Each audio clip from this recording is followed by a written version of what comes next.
bubble, deal with a baby and this type of a situation. And this is just the first thing that had happened. But when she told me about the elbowing thing, obviously you can imagine that up to this point I've already been in the school 1,000 times. Like I didn't even, they knew me. The second I would walk up, they knew that I was there for a purpose, and I would wait to speak to whoever I could in charge. And I went in, not just myself, but I brought my mom, who is a powerhouse when you do wrong, and she knows it. And so we went in there as many times as I possibly could to try to get these things resolved, and nothing would come of it. So we would do what we could, but at the same time, like, she's still in the classes with those people. She's still in the hallways with those people. She still is going to see them in the stairs. And there was nothing that we could do, because as much as we said it, the end result would be the same. Like, they would hear us, but nothing would change. So when she came home that day, we were like, okay, well, now we really got to figure this out. Yeah. So once she had the crisis counselor come, we found someone through them that she would start therapy with. And she oh my gosh, amazing. She was fantastic. She's this little Korean woman. I'm going to say her name because she's fantastic. Her name is Dr. Kim Chung. She was a Jesus follower because there was a Christian organization that she worked with. And I don't know if she still works at the practice. Every time I drive by, I'm like, I just want to see if she works there because I want to say hi to her. Like, I love her. And so before that, I went to therapy, and after the crisis evaluation, that's what they call you, to get you back in school, I did go back to school. They had switched the boys out of my classes. They had said, if we see you talking to her, you're going to get in trouble, like probably a detention or something. And the kid who elbowed me kind of confessed about it, but nothing really happened to him. I think he got an after-school detention. And then the kid who started the rumor and was calling me because I was describing his friend, he got 2 days of in-school suspension. So that was it. That is something. Mm-hmm. So I think people need to realize that kids aren't going to be suspended or expelled, but something needs to, that was something. So did that help you at all? Like, no, because the next week I said that I want to die. Okay. And that was when I was done school. That started. Okay. She told that to Dr. Kim Chung at her therapy. Mm-mm. I told it to the guidance counselor. Oh, they called me. They called you. I came home again, and we had gone straight to Kim Chung. It wasn't crisis center. Yeah. So then she, we talked about it, whatever. This was all in September and October. And then I actually had really bad pneumonia and bronchitis and was put into the hospital. And they had asked me why I wasn't in school. They had asked them, and they said, well, she's on, suicide watch. She's going to therapy. So they actually assigned me a nurse for a 24-hour surveillance watch that would sit in my hospital room. And when you go in the hospital room, you hear all the beeping and you see all the wires and this whatever. They took all of that out. So whenever they needed to get my vitals or something, they had to bring it in because they didn't want me to hurt myself. They took furniture out so I didn't throw it in the window and jump.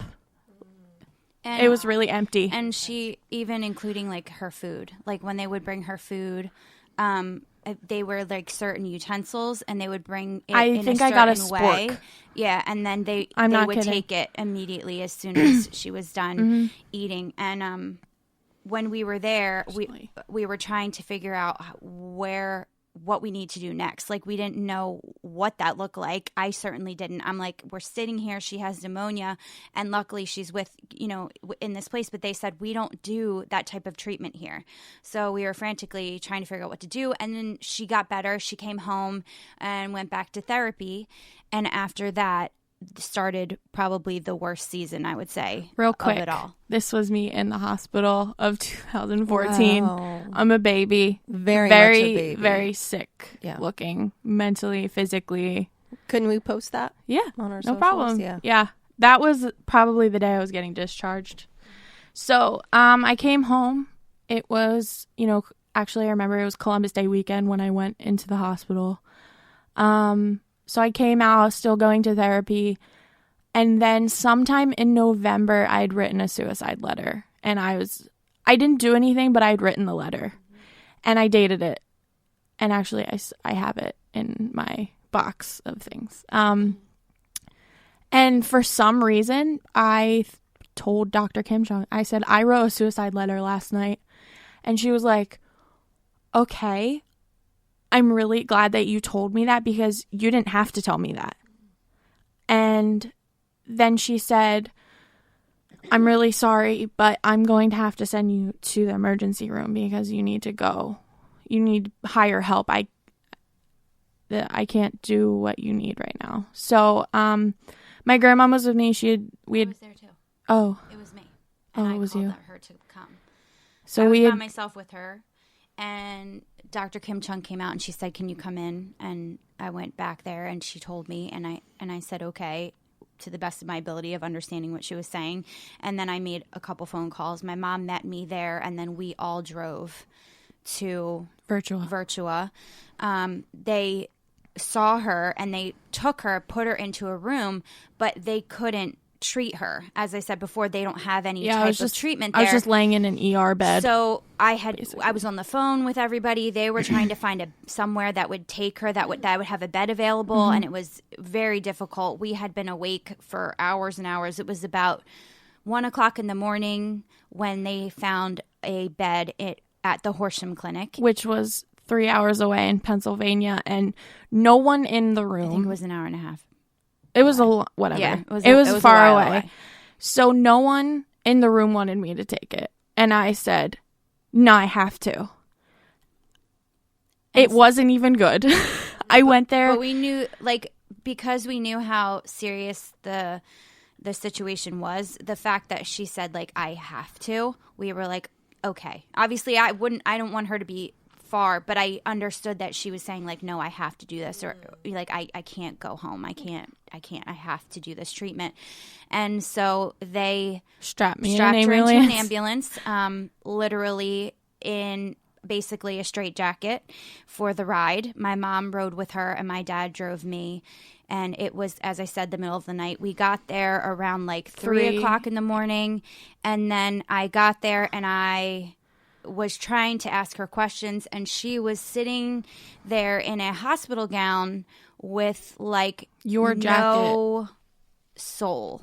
She was empty and no emotion, just sitting there. She looked like she couldn't be affected by anything because she just did not care, which is scary, obviously.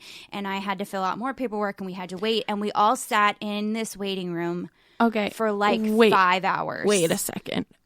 We just need to retrack. So this waiting room, actually, when you pull up to the Horsham Clinic, it was dark, but you can kind of tell. It literally looks like a medieval castle. It does. So it looks like what you think a psych ward looks like. It looks like a scary one in a horror movie. Okay. And this waiting room that we were in, it had all this extravagant carving in the wood, and there was probably, I'd say, 20 kids in there. There were a lot of people. So I didn't get into a room until about 5-6 a.m. It was 7 a.m. when they took us back for the consult. And I they had gotten me and I left. And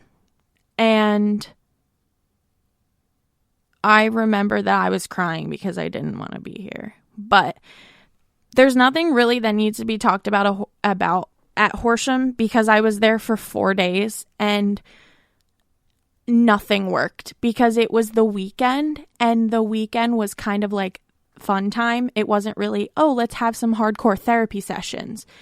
Horsham had the kids watch The Purge and The Walking Dead as movies on the weekend. Well, that's just that's so therapeutical. Mm-hmm. Yeah. Yeah, because killing people and seeing zombies really helps the mental health. Anyway, wow. So we don't recommend Horsham. Oh, and you're still self-harming at this point? Yes. Okay. Mm-hmm. Okay. So she was diagnosed with depression, self-harm, depression, anxiety, suicidal ideation. That's and what PTSD. And PTSD. That's what her diagnosis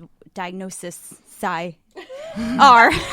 Diagnosis. But up to this point, so when she was at Horsham, we did not miss a visiting time. Even though it was an hour and a half away, we one of us was there every visitation. We didn't want her to feel ever like we were abandoning her there. So we would basically drive there, have an hour visitation, drive back, get some things she needs, drive back. Yeah, because visitation was twice a day. Yeah. So every day was like that. Yeah. I think it was every other day. And then she came home, and she still obviously really wasn't really healed from many things, but it was at least a stop in the tracks a little bit. Right. So we continued to see Dr. Kim Chung, and we also then decided to go to Princeton House. And that was a good move. Sorry. The Princeton House. Yeah. It makes me cry. So it was a good thing. I just want to commend you, too, through all of this. You actually spoke up and said something. And I think that a lot of people who are going through this time in their lives, they don't say anything. And then that's what leads them to finally just do it. If I didn't go to the Princeton House, I don't think that I'd be sitting across from you today.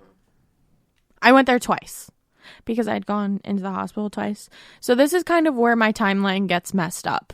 And it kind of just went by really, really fast.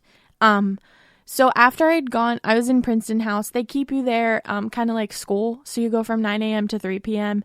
And then you do that for 3 weeks. And then they shorten it. And you come in at noon or 11 and you stay to 3.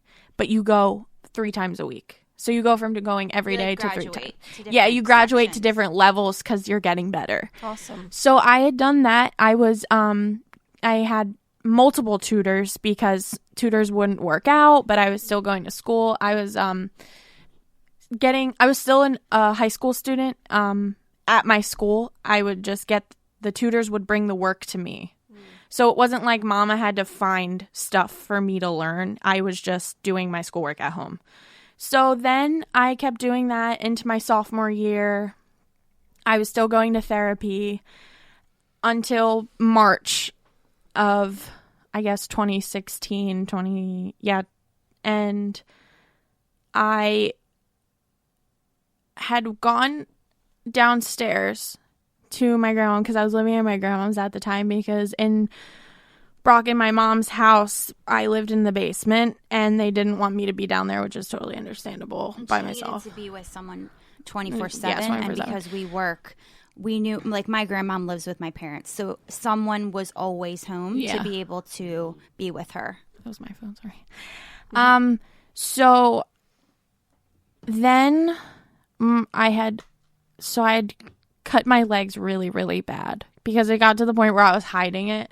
Sure, yeah. And I told my grandma and I showed it to her. Wow. And it was like, what it was a big deal. What made you show her? Because you just I had actually talked to my mentor, and she said, I think, you're not going to get in trouble. I know it feels like you're going to get in trouble, but you need to do it. And I was like, you know what? You're right. Because I was tired. Yeah. And at this point, were you a Christian? Did you accept Christ, and did you have a relationship with God? I did, but there was really nothing because I was mad. Okay, yeah. I didn't care. You were mad at God, or you just I was just mad at life, Sure. and I just didn't care about anything or anybody. Were you kind of mad at God at the hand that you've been dealt in life at that point? Do you remember? Mm-hmm. Okay. That comes later, though. That's a cool story. So I'd cut my legs really bad, and I remember my aunt had actually taken the time to like wrap my legs, and I would wear like these ace bandages, and then I'd cut my arm really bad, and that was the last time. Actually, you can see all of them. This was like the last time, and I had gone back to the emergency room. Everybody was working, so it was actually my dad and my grandmom who took me. And they ended up putting her into a program in Cherry Hill. So I was really close. And she stayed there. I was there for a week and a half, which is a pretty long time. They want you out of there as soon as possible. Cherry Hill was awful. That I felt terrible. I remember I had a panic attack one time, and they put me into like a quiet room, and there was like a mat and a ball in there, and I was just crying, and they lock the door and they'll come get you. So this is a facility in Yeah. Cherry Hill. Okay. You know,